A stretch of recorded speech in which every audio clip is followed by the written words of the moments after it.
우리 오늘 온 세대 연합 예배로 예배를 드리는 한 달에 5번째 들어있는 주일입니다. 뭐 특별하게 하는 것은 들어오시고 나가실 때 이제 우리가 음료를 이렇게 통해서 친교를 나누는 그런 시간이고, 이제 가족들이 함께하는 온 세대 예배, 그런 의미입니다. 그 외에는 뭐 별다른 것은 없습니다.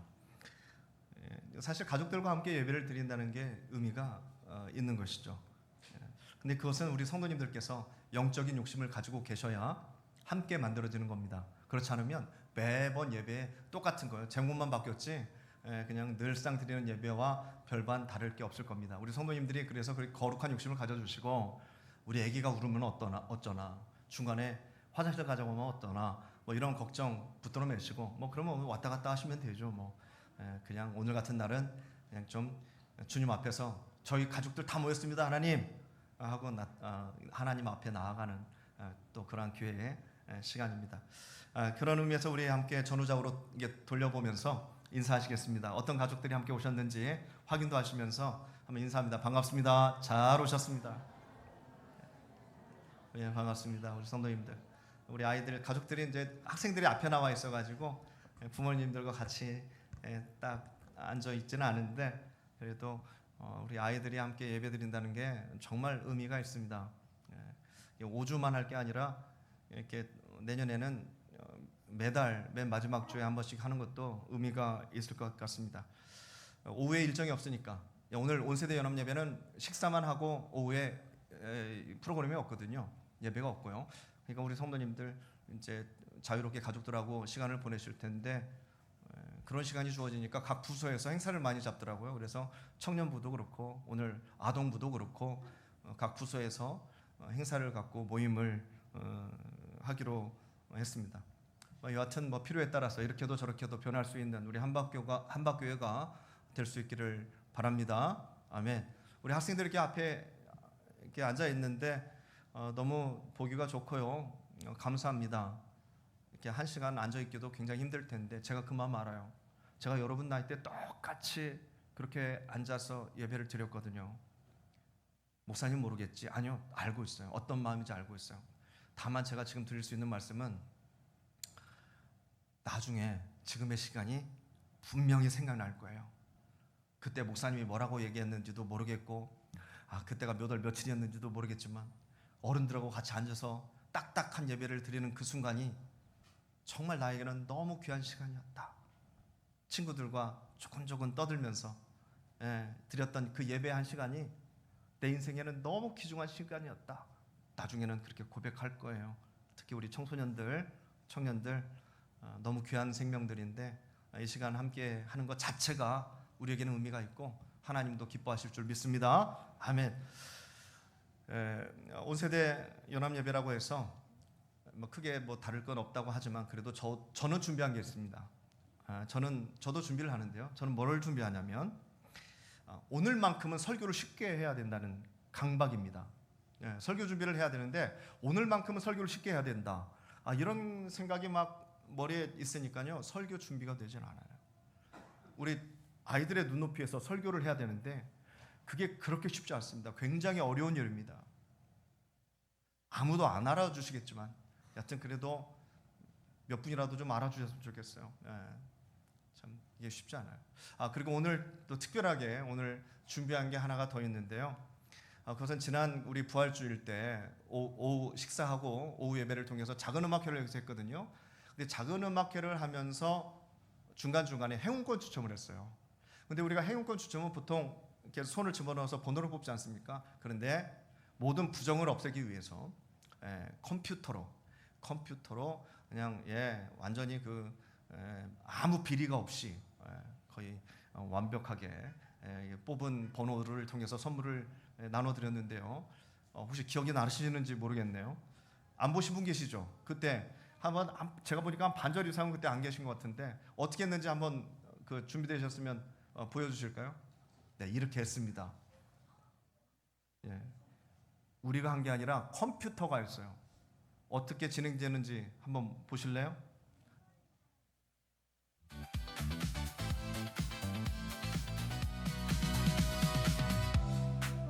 저 많은 숫자 중에서 맨 먼저 들어오는 숫자 하나가 그 주인공이 됩니다. 예, 35번입니다. 35번. 이렇게 하는 건데, 혹시 35번 주보에 써 있는 광고란 맨 밑에 35번 어디 계세요? 손만 들어주세요. 35번이다. 숫자를 못 읽으시나요? 여기 성가대에 있어요? 양미장 원사님, 예, 우리 양미장 원사님 박수 한번. 선물 있으면 갖다 주시기를 바랍니다. 우리 청년들이 선물을 딱 가지고 있네요. 네, 우리 성가대 앞으로 오셔도 되는데, 예, 양미장 원사님, 우리 한 김에 다시 한 번만 해주실 수 있으세요? 네, 이왕 한 김에 우리 온 세대 연합 예배잖아요. 가족 같은 분위기로. 자, 준비, 출발.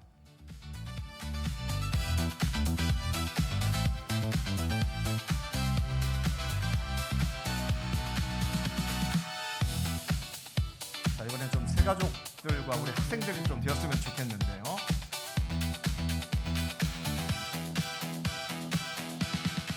자, 이번엔 70번입니다. 70번. 저 수많은 숫자 중에서 70번이 됐는데, 혹시 70번 가지고 계신 분?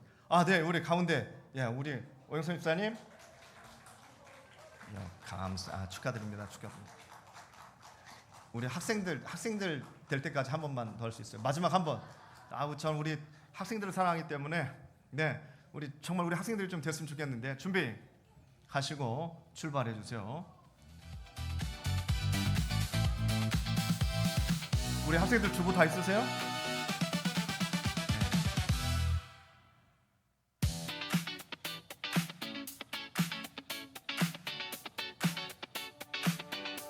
자, 몇 번인가요? 58번입니다. 58번 가지고 계신 분 혹시? 네, 우리 김영일 사님, 우리 탁구부를 열심히 섬겨주고 계신 김영일 사님 계십니다. 네, 성도님, 이 선물이 이게 가벼워 보여도 사실은 저런 것은 한 5, 6만 원 정도 시중에서 판매하는 그러한 화장품입니다. 우리 김영렬 집사님 축하드립니다. 네, 감사합니다. 우리 학생들 어떻게 하죠? 광고 시간에 한 번 더 할게요. 광고 시간에도 우리 학생들을 위해서 조용히 예배를, 목사님 말씀을 집중해 주면 제가 해보겠습니다. 우리 학생들 기대해 주세요. 네, 고맙습니다. 이제 말씀을 전할 텐데요. 성도님들 기억하고 계실지 모르겠습니다. 그 가정의 달 근간에 제가 하나님 말씀 전할 때 제목을 숨은 그림 찾기, 그리고 흉내내기, 지난주는 아버지의 마음, 이런 식으로 가정의 달 말씀을 함께 나눴습니다.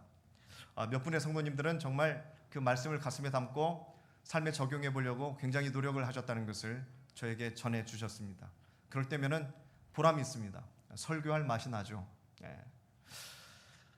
여기 계신 우리 성도님들께서도 삶의 일상에서 하나님께서 주신 여러 가지 보물을 찾아 누리시기를 바랍니다. 참 재밌죠? 이 아이들 때는요, 보물이 안 보여요. 근데 나이가 먹을수록 보물들이 보여요. 가정에서부터 보이는 거예요.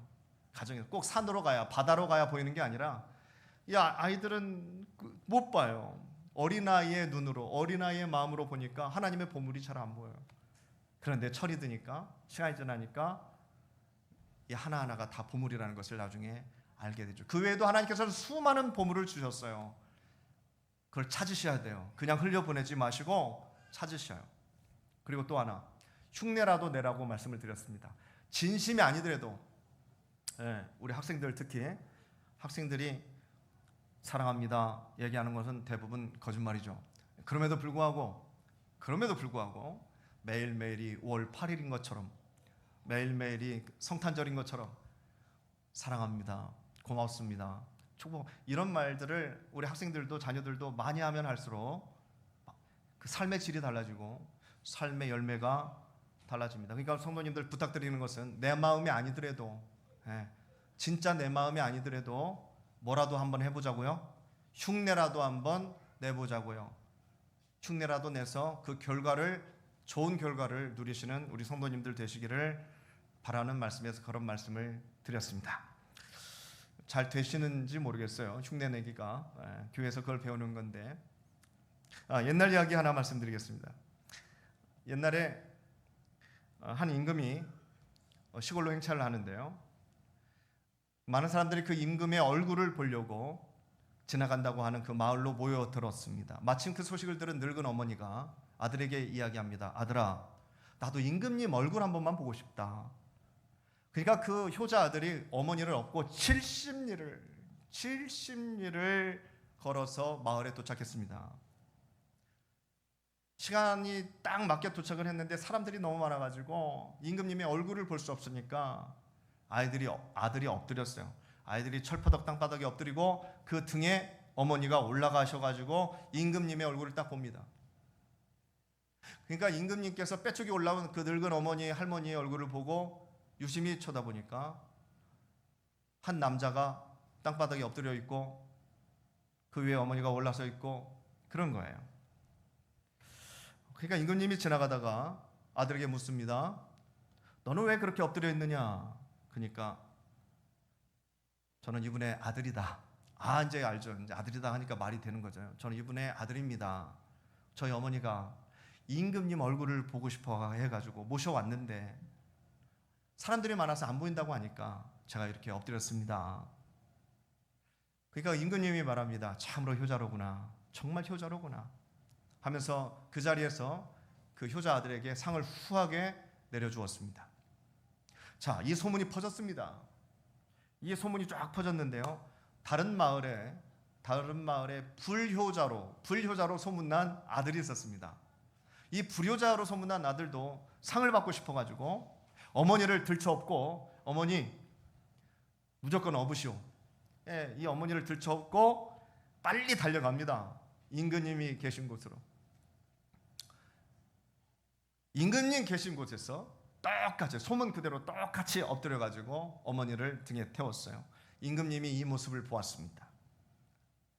임금님이 참 흐뭇해가지고 행차를 멈추어서 그 아들에게 이야기합니다. 야, 이 근방에는 효자들이 너무 많구나. 기특한 일이로다. 하면서 칭찬을 합니다. 그러니까 그 불효자 아들도 똑같이 이야기를 합니다. 소문에서 들은 대로 저희 어머니가 임금님을 뵙고 싶다고 해가지고 제가 들쳐업고 여기까지 왔습니다. 그런데 사람들이 많아가지고 임금님 얼굴이 보이지 않으니까 제가 엎드려서 어머니를 올라가게 하였습니다. 이 말을 듣고 있는 동네 사람들이 말이죠, 난리가 났어요. 임금님, 아닙니다. 저놈은 흉내를 내고 있는 겁니다. 저놈은 불효자로 소문이 나 있는 놈입니다. 믿으시면 안 됩니다. 이 말을 들은 임금님은 껄껄껄 웃으시면서 뭐라고 말씀하셨냐면, 효도는 흉내내는 것도 좋은 것이니라, 이렇게 얘기하는 겁니다. 효도는, 우리 학생들 뭐라고요? 효도는, 한번 따라해주세요. 효도는 흉내내는 것도 좋은 것이다. 그리고 그 불효자에게도 상을 후하게 내려주었습니다. 성경은 부모를 공경하라 명령도 하였지만 부모님을 공경하는 것이 옳으니라 말씀하셨어요. 옳으니라 말씀하신 것은 어떤 말씀이에요? 당연한 거다. 부모님께 효도하는 것은 아주 당연한 거다. 자연스러운 거다. 무조건 해야 되는 거다. 이런 말씀인데, 근데 제가 보니까 이 당연한 것도 어려우신 분들이 계세요. 성경에서 당연하다고 말씀하신 것조차 어렵다 하시는 분들, 흉내라도 내시기를 바랍니다. 흉내라도. 옳은 일인데, 당연한 일인데 말이죠. 그래서 성도님들이 삶 속에 가져오셔서 부모님들 잘 섬기시고 하늘의 복을 누리시는 저와 우리 성도님들, 자녀들 다 되시기를 바랍니다. 아멘. 후하게 주실 거예요. 흉내인데도 불구하고 후하게 주실 겁니다. 서두가 참 길었습니다. 오늘 말씀은 하나님의 당연한 존재하심을 증거하기 원해서 오늘 말씀을 성도님들하고 나누는데요. 사실 오늘 말씀은 목사님들이 장례식에 가서 장례식장에서 나누는 본문 말씀이기도 해요. 특히 고린도전서 15장은 그렇게 많이 사용이 되기도 합니다. 14절 말씀, 오늘 본문 맨 앞에 14절 말씀을 보시면 그리스도께서 만일 다시 살아나지 못하셨으면 우리가 전파하는 것도 헛것이요 또 너희 믿음도 헛것이며 이렇게 말씀합니다. 주님의 부활이 없다면 우리의 복음도 헛것이고 성도님들이 지금 이 자리에 앉아 있는 것도 헛것이고 자녀들이 이 앞에 앉아 계신 것도 헛것이고 우리 학생들이 있다가 여기 나와서 특송하는 것도 헛것이다라는 말씀이에요. 지금 이 시간 성도님들은 시간 낭비를 하고 계시다는 말씀입니다. 우리가 신앙생활을 하면서요. 신앙생활을 하면서 아니요. 그 신앙이 없더라도 말이죠. 간혹 사람이라면 누구나 해보는 질문들, 궁금증들, 의문이 있어요. 겉으로는 평범해 보이지만 성도님들이 저 볼 때 아무 문제 없어 보이죠. 그러나 저도 간혹 고민이 생기고 힘든 일들이 생깁니다. 그럴 때 혼자서 천장을 딱 바라보면서 여러 가지 생각을 하죠. 간혹 성도님들 아주 간혹입니다. 오해하지 마세요. 아주 간혹 저에게도 어떻게 삶의 무게가 버겁게 느껴질 때 그럴 때 드는 의문점들이 하나가 뭐냐면 저 같은 사람에게도 다가오는 질문이고 예수님을 전혀 믿지 않는 사람들에게도 간혹 들어오는 이 상반된 두 가지 질문인데요. 하나님을 믿는 사람도 궁금한 거고 하나님을 안 믿는 사람도 하는 궁금한 질문들이에요. 교회를 아무리 열심히 다녔다고 하여도 첫 번째 질문은 교회를 아무리 열심히 많이 오래 다녔다고 하여도 이런 의문이 들 때가 있습니다. 뭐냐면 하나님이 정말 계실까? 하나님이 정말 계실까? 내가 교회를 이렇게 열심히 다녔는데 혹시 하나님이 안 계시면 어떻게 하나? 혹시 하나님 안 성도님들 그런 생각 안 해보셨어요? 전혀 안 해보셨어요? 믿음이 출중하셔서 한 번이라도 해보셨죠? 내가 이렇게 열심히 시간과 노력과 모든 헌신과 섬김과 교회 생활과 신앙 생활을 투자했는데 하나님이 안 계시다면? 하나님이 안 계시다면?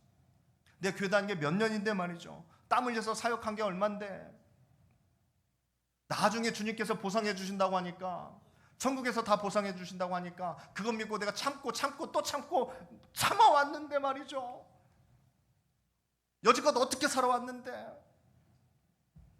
우리 여기 앞에 있는 학생들은 부모님이 가라고 해갖고 교회 가라고 해가지고 주일날 일요일날 잠도 못 자고 게임도 못하고 친구들하고 놀러 가지도 못하고 꾸역꾸역 매주 교회 나왔는데 근데 혹시 하나님이 안 계시다면 그게 나의 모든 착각이었다면 내가 쏟은 모든 시간과 열정은 헛것이 아닐까 하는 의구심이 들 때가 아주 간혹 선생님들 그럴 때가 있을 겁니다.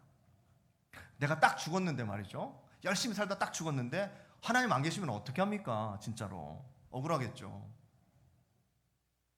그런데요, 성도님들 조금 마음을 놓으세요. 왜냐하면 진짜 억울한 사람은 따로 있습니다.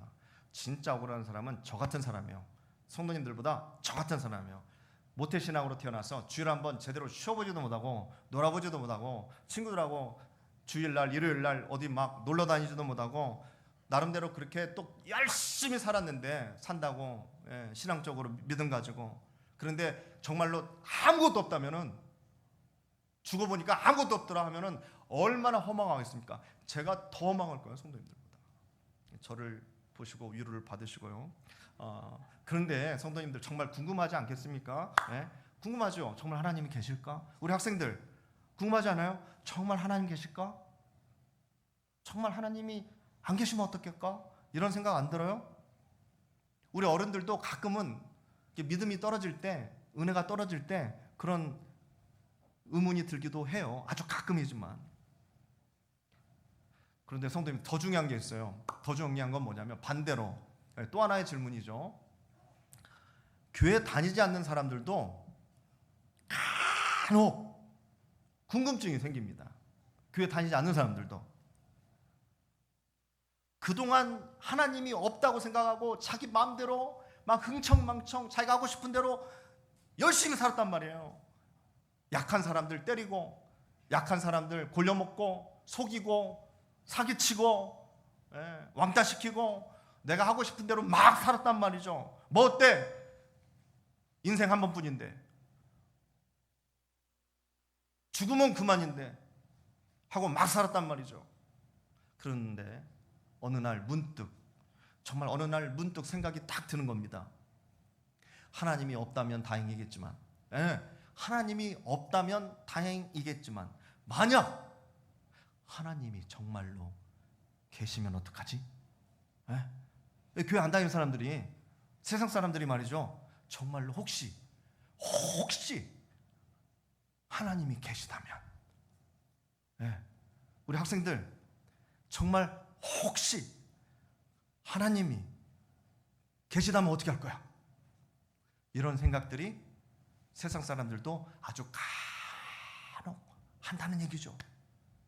성경의 이야기가 사실이라면, 여기에 써 있는 모든 이야기가 정말 다 사실이었다면 어떡하지?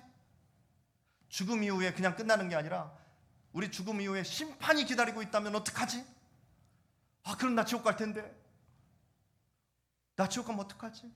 하는 이런 끔찍한 생각이 간혹 교회 안 다니는 사람들도 드는 거죠. 그래서 하나님 믿는 사람들은 혹시 하나님 안 계시면 어떻게 되나 걱정하고, 교회 안 다니는 사람들은 혹시 하나님 계시면 어떻게 되나 걱정하고,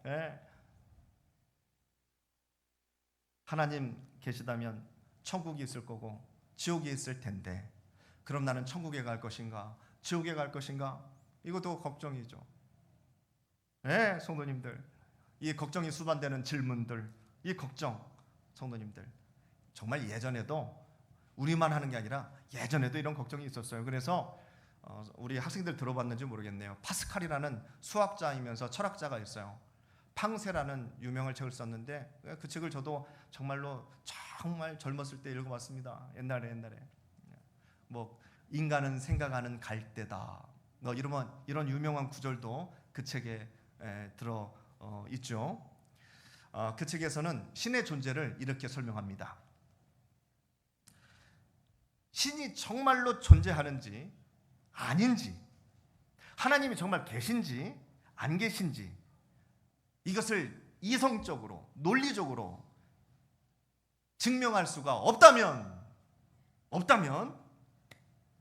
신이 하나님이 존재하는 쪽으로 인생을 걸어보는 것이 논리적으로, 이성적으로 훨씬 더 안전한 선택이다 라고 이야기를 하고 있습니다. 물론 세상 사람들에게 하는 얘기예요. 너 혹시 하나님 계신지 안 계신지 고민하냐? 고민하지 마. 그렇게 고민할 시간에 하나님이 믿어지든 안 믿어지든 계신다고 생각하고 살아봐. 그게 훨씬 네 인생을 풍족하게 할 거다, 이런 이야기입니다. 저도 동의합니다. 저도 그 말에 동의해요. 정말로 하나님의 존재가 의심스럽다면 일단은 하나님의 존재가 하나님이 계시다고 일단은 한번 믿어보고 살아보시기를 바랍니다. 그 삶의 결과를 통해서 하나님의 존재가 확인될 줄 믿습니다. 성도님 일단 믿고 보세요. 아니면 말고 해야 되는데, 아니면 말고가 안 될 거예요. 아마 믿고 한번 살아보세요. 그 결과를 통해서 아주 엄청난, 성도님 복된 인생을 살 겁니다. 초대교회를 세워가는 과정에서도 예수님이 십자가에 죽으시고 그 다음에 초대교회가 세워지는 과정에서도 이런 의문들이 있었어요. 없었겠어요? 목숨 걸고 재산 다 걸고 교회 다닌다고 했는데 혹시 예수님이 하나님의 아들이 아니면 어떡하지? 목숨 걸고 말이죠. 예수님의 피와 예수님의 살을 성찬식 때 먹으면서 우리 같이 죽어도 같이 죽고 살아도 같이 살자고 맹세를 했는데 간혹 왜 이 고난은 끝나지 않는 거야? 왜 우리 초대교회는 왜 이렇게 계속 이 압박과 이 죽음의 두려움 속에서 이렇게 신앙생활을 해야 되는 거야? 언제 끝나는 거야? 하는 두려움 속에서 혹시 하나님이 안 계시면 어떤가? 예수님이라는 그 청년이 하나님의 아들이 아니면 어떡하지? 라는 의심이 있었단 말이에요. 그때 사도 바울은 아까 우리가 읽었던 14절뿐만이 아니라 하나님의 말씀 19절을 통해서도 더 단호하게 말씀하십니다. 19절의 말씀을 보시면은 만일 그리스도 안에서 우리가 바라는 것이 다만 이 세상의 삶뿐이면 모든 사람 가운데 우리가 더욱 불쌍한 자이리라. 이 세상이 전부라고 생각하고 우리가 살아간다면 우리들이 이 세상에서 가장 불쌍한 사람이다 라고 사도 바울은 증거하고 있습니다. 그리고 사도 바울의 메시지는 여기서 끝나지가 않습니다. 20절의 말씀을 한번 보실까요? 20절 우리 같이 한번 봉독해 봅니다. 시작. 그러나 이제 그리스도께서 죽은 자 가운데서 다시 살아나사 잠자는 자들의 첫 열매가 되셨도다. 아멘. 이 말씀을 통해서 20절 이후로 쫙 하나님의 복음을 살아계심을 증거합니다. 증명합니다. 선포합니다. 사도 바울은 그랬어요. 그래, 내 동의해. 너희들의 마음 알아. 혹시 하나님이 안 계시다면, 혹시 예수님이 하나님의 아들이 아니라면, 그래, 그럴 수 있어. 그러면 우리는 정말로 우리는 헛된 인생을 살아가고 있는 거야. 너나 나나. 그리고 우리는 세상 불쌍한 사람일 거야. 그러나 하고 쭉 말씀을 하십니다. 33절의 말씀, 우리가 읽지는 않았지만 거기서 뭐라고 말씀하시냐면 속지 말아라. 속지 말라. 악한 동무들은 선한 행실을 더럽히나니 너희들을 하나님이 없으면 어떻게 할까? 하면서 꼬드기나니 속지 말아라. 우리를 권면하고 있습니다. 성도님들, 우리는 하나님 잘 믿죠. 뭐 당연하게 믿고 삽니다. 그런데 혹시 믿음 없는 세상 사람들처럼 간혹 가다가 하나님이 안 계시면 어떻게 하지? 아니면 이 세상 사람들처럼 막 살다가, 죄 짓고 막 살다가 진짜 하나님이 계시면 어떡하지? 이런 불안감들이 생길 수가 있어요. 성도님들, 괜한 걱정일까요?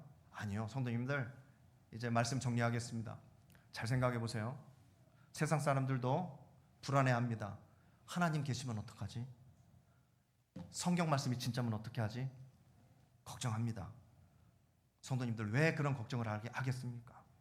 왜 그런 질문과 왜 그런 의문이 간혹 가다가 떠오르겠습니까?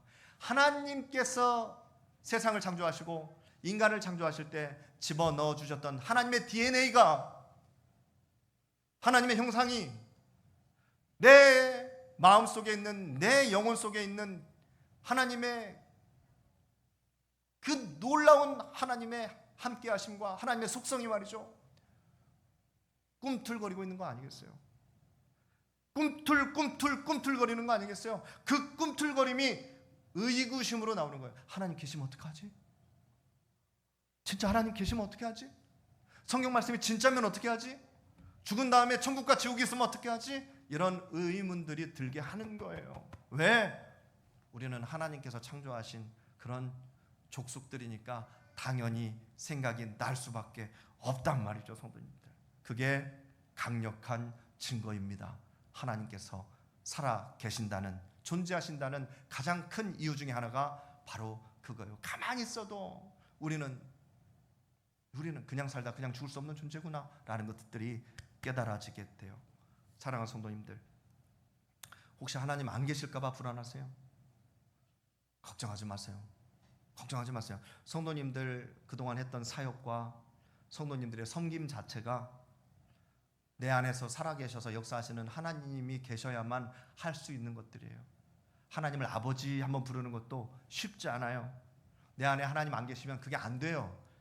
안 된단 말이에요. 근데 성도님들은 되시잖아요. 성도님들 시간 남아서 봉사하셨어요? 그랬다 할지라도 하나님 안 계시면 그게 불가능합니다. 불가능해요. 내가 그동안 쏟았던 열정, 하나님 앞에서 아멘 한마디 할 수 있는 것, 그것은 하나님께서 살아계시다는 증거입니다. 증거입니다. 그 자체를 믿으시고 의심하지 마세요. 사랑하는 성도님들, 하나님 살아계십니다. 수많은 교회가 그것을 증명하고 있고 또 우리의 열매가, 성도님들 삶의 열매가 그것을 증명하고 있습니다. 믿고 살아보세요. 절대로 손해보는 일 없으실 겁니다. 더 아름답고 더 깊은 인생의 묘미가 우리 성도님들의 남은 인생에 펼쳐질 줄 믿습니다. 아멘.